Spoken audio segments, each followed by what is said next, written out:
Good morning to मेरे प्यारे विद्यार्थियों।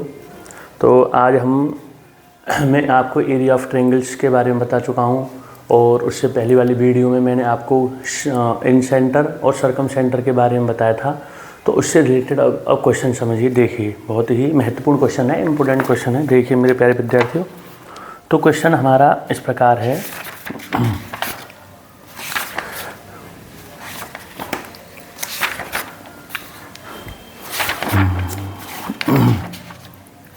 ये है क्वेश्चन, इसको मैं यहाँ पर लिख दे रहा हूँ 39, question number 39। ABC is a right angled triangle. ABC is a right angled triangle, right angled at A, right angled at A. A circle is inscribed in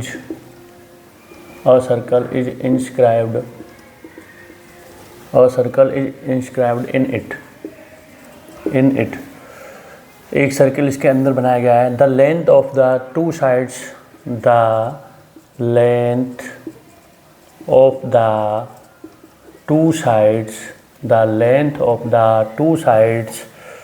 containing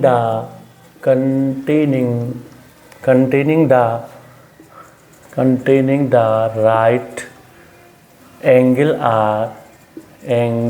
are 5 centimeter and 12 centimeter. Find the radius of circle. Find the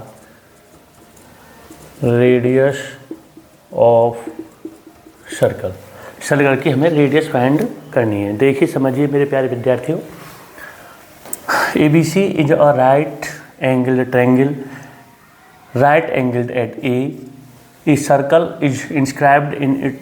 The length of the two sides containing the right angle are 5 centimeter and 12 centimeter. तो मेरे प्यारे विद्यार्थियों, यहाँ पे एक right angle triangle है। अब right angle triangle के अंदर जो राइट एंगल बना हुआ है वो ए पर बना हुआ है। फिर हमसे कहा गया है a circle is inscribed in it, एक सर्किल इसके अंदर बना हुआ है। तो सर्किल मैंने इस तरह से अंदर बना दिया, तो सर्किल इस तरह से अंदर बना दिया। अब उसके बाद में फिर हमें दिया है the length of the two sides containing the right angle are 5 centimetre and 12 centimetre. तो जो राइट एंगल को जो साइड्स बना रही हैं उनकी हमें लेंथ दे रखी है। एक की 5, इसकी 12 सेंटीमीटर ले रहा हूँ, इसकी 5 सेंटीमीटर, क्योंकि थोड़ा सा मैंने इसको छोटी साइड लिया, स्मॉलर, ये ग्रेटर है थोड़ी सी, तो इसको 12 ले लिया, इसको 5, और ऐसा कुछ नहीं है 12 5 किसी को भी ले सकते हैं, इसको 12 ले सकते हैं, इसको 5 ले सकते हैं। तो हमसे पूछा गया है find the radius of the circle, radius बतानी है सर्किल की। तो ये सर्किल अंदर बना हुआ है मेरे प्यारे विद्यार्थियों।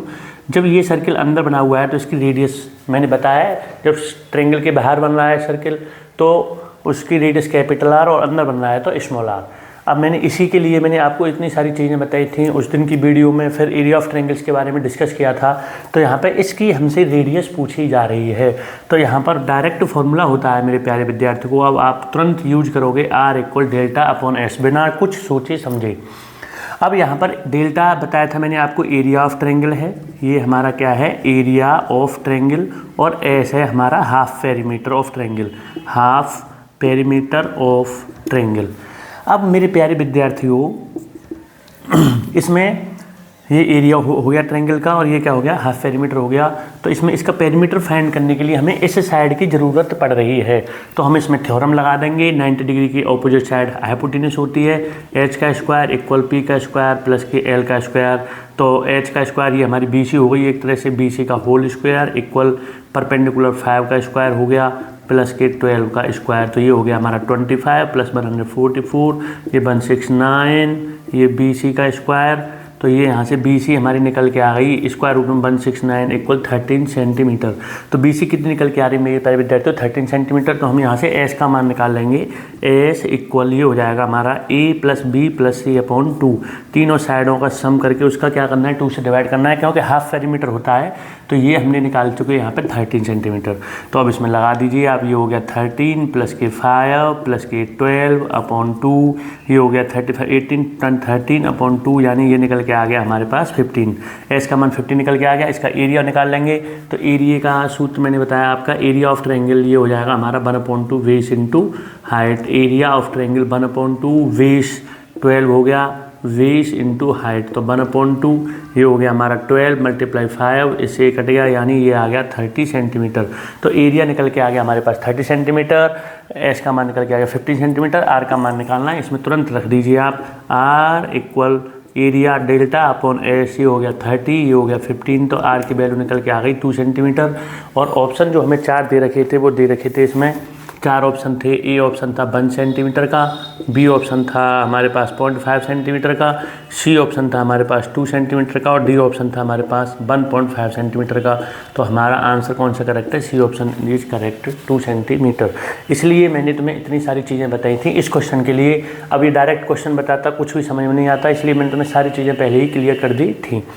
अब इससे रिलेटेड एक क्वेश्चन और है, उसे थोड़ा मैं सर्च करता हूँ, ढूंढता हूँ। एक क्वेश्चन और दिया था ऐसा ही,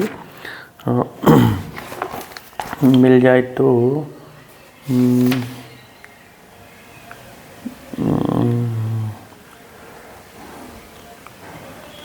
द सम ऑफ इससे रिलेटेड क्वेश्चन एक, ये भी नहीं है, ये भी नहीं है। इससे रिलेटेड क्वेश्चन मेरे प्यारे विद्यार्थियों मैं पहले सर्च करके जब तुम्हें बताऊंगा देख करके। अब यहाँ पे एक क्वेश्चन ऐसा भी आ सकता है कि इसके बाहर अगर सर्किल बना हुआ है, उसे मैं ही अपनी तरफ से बता देता हूँ। मान लीजिए कि इस ट्रायंगल के अंदर हमने बाहर सर्किल बना लिया। जब इस ट्रायंगल के अंदर बाहर बनाया तब उस समय उसकी रेडियस कैसे फाइंड करेंगे, तो ये सारी चीज़ों की हमें ज़रूरत पड़ेगी। अब जैसे कि इसमें जब हम इस ट्रायंगल के अंदर बाहर मेरे प्यारे विद्यार्थियों सर्किल बना रहे हैं, ये ए है यहाँ पे और ये मैंने बी पॉइंट लिया है, ये सी लिया है, ये 90 डिग्री एंगल हो गया, ये हमने 12 ली थी, ये 5 ली थी, ये 13 है। तो इस तरह से यहाँ पर ये सर्किल जा रहा है। तो अब ये मेरे प्यारे विद्यार्थियों इस तरह से जाएगा सर्किल यहाँ से। तो अब ये हमारा, अब मान लीजिए इसकी रेडियस हमें फाइंड करनी है। तो इसकी रेडियस हम क्या मान के चलेंगे? Capital R. क्या मान के चलेंगे? Capital R. तो आप डायरेक्ट सूत्र लगाओगे ABC/4 डेल्टा। तो कैपिटल आर बराबर ए की वैल्यू है हमारे पास 5 × 12 × 13। इनमें से किसी भी साइड को, हालांकि ऐसा होता है कि इस एंगल बी के अपोजिट साइड ये बी मानी जाती है, एंगल ए के अपोजिट साइड ये स्मॉल ए मानी जाती है और इसके अपोजिट साइड ये क्या मानी जाती है? सी मानी जाती है। इस तरह से मानी जाती है। एंगल ए के अपोजिट साइड ए, बी के अपोजिट साइड बी और सी के अपोजिट साइड सी। तो ये मैंने यहाँ पे वैल्यू पुट कर दी 4 × डेल्टा की वैल्यू मैं निकाल चुका हूँ यहाँ पे, एरिया ऑफ ट्रायंगल 30 सेंटीमीटर।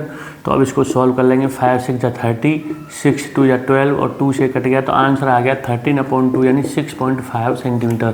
इस तरह से अगर कैपिटल आर हमसे पूछी जाती है, स्मॉल आर पूछी जाती है, तो इस तरह से आप डायरेक्ट यहाँ पे सूत्र लगाओगे। और ये राइट एंगल ट्रायंगल ना होता, स्केलिन ट्रायंगल होता, तो इसका एरिया निकालने का हम हीरोन फार्मूला यूज कर लेते, क्योंकि तीनों साइड तो हमें हर हालत में इस क्वेश्चन में गिवन होंगी, तभी क्वेश्चन हमसे पूछेगा। तो तीनों साइड गिवन होंगी। अगर स्केलिन ट्रायंगल है या आइसोसेलेस है, अब ये राइट एंगल ट्रायंगल है तो इसका एरिया इस तरह से निकाल लिया, नहीं तो मैं एरिया फिर उससे निकालता। ये 2 क्वेश्चन, एक स्मॉल आर का, एक कैपिटल आर का, ये हमसे क्वेश्चन में पूछे जाते हैं एग्जाम में। बहुत अच्छे क्वेश्चन हैं दोनों। ये इनके फॉर्मूले हुए, आर बराबर कैपिटल आर बराबर ABC/4 डेल्टा और स्मॉल आर बराबर डेल्टा/S। अब देखिए मेरे प्यारे विद्यार्थियों, एक क्वेश्चन और मैंने फॉर्मूला बताया था, उससे संबंधित एक क्वेश्चन यहाँ पे मुझे दिखाई दे रहा है, तो उसे समझाता हूँ थोड़ा सा। क्वेश्चन हमारा इस प्रकार है, ये क्वेश्चन है हमारा मेरे प्यारे विद्यार्थियों, क्वेश्चन नंबर ये दे रखा है इस तरह से। If the sum of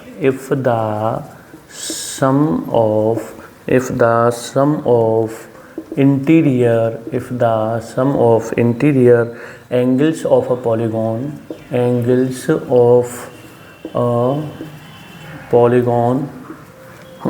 is 1800 degree. Find its number of sides. Find its number of find its number of sides, ये हमें फाइंड करने हैं। ए ऑप्शन दे रखा है 18, बी ऑप्शन दे रखा है 15, सी ऑप्शन दे रखा है 12 और डी ऑप्शन दे रखा है 11। तो अब देखिए से मेरे प्यारे विद्यार्थियों समझिए, तो इसमें हमें सम ऑफ इंटीरियर एंगल, हमें पॉलीगॉन का इंटीरियर एंगल का सम दे रखा है।